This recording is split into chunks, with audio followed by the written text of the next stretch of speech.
Beloved Saints, today's 5-minute message of redemptive history is about the Forest of Hereth, from the third book of Redemptive History series, The Unquenchable Lamp of the Covenant.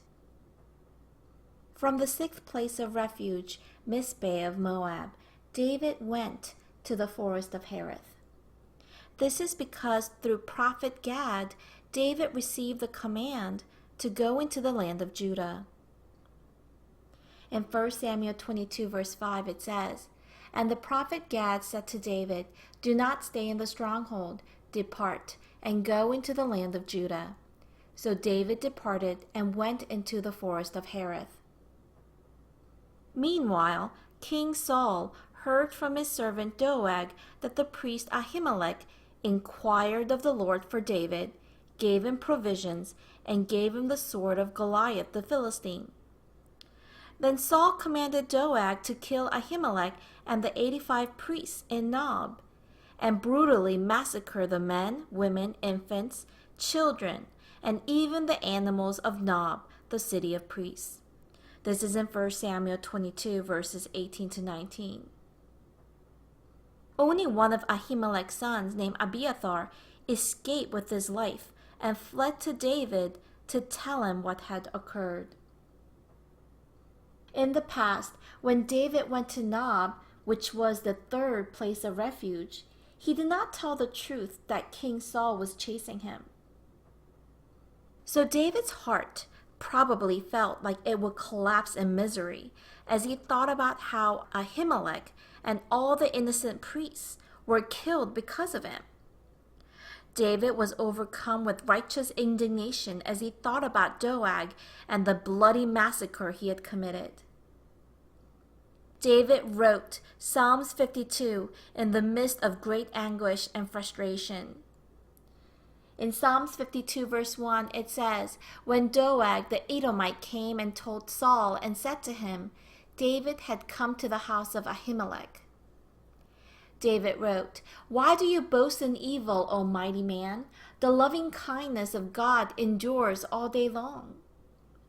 Here, David called Doeg a mighty man and pointed out that the terrible massacre in Nob was the result of Doeg's deceitful tongue.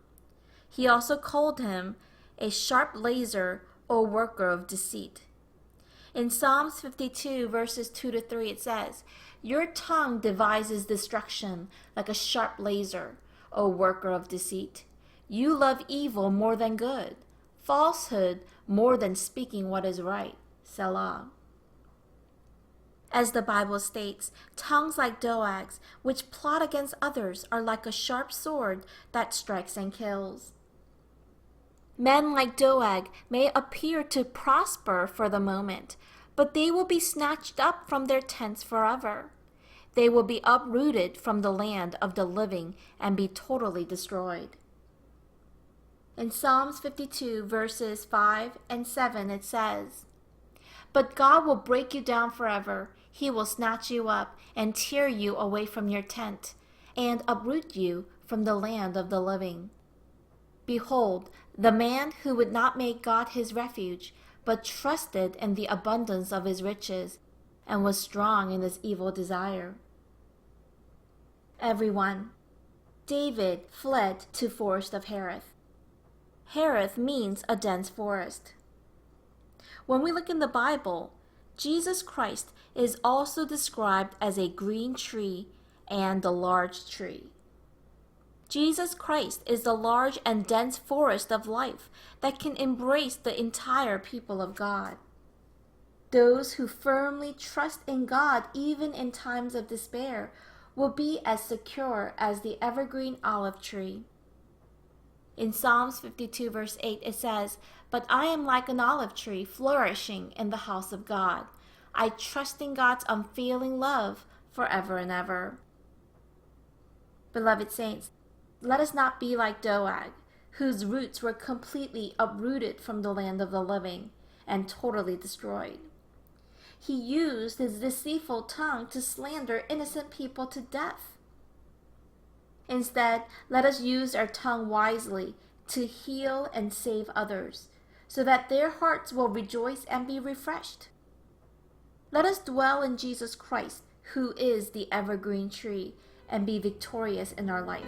I bless in the name of the Lord.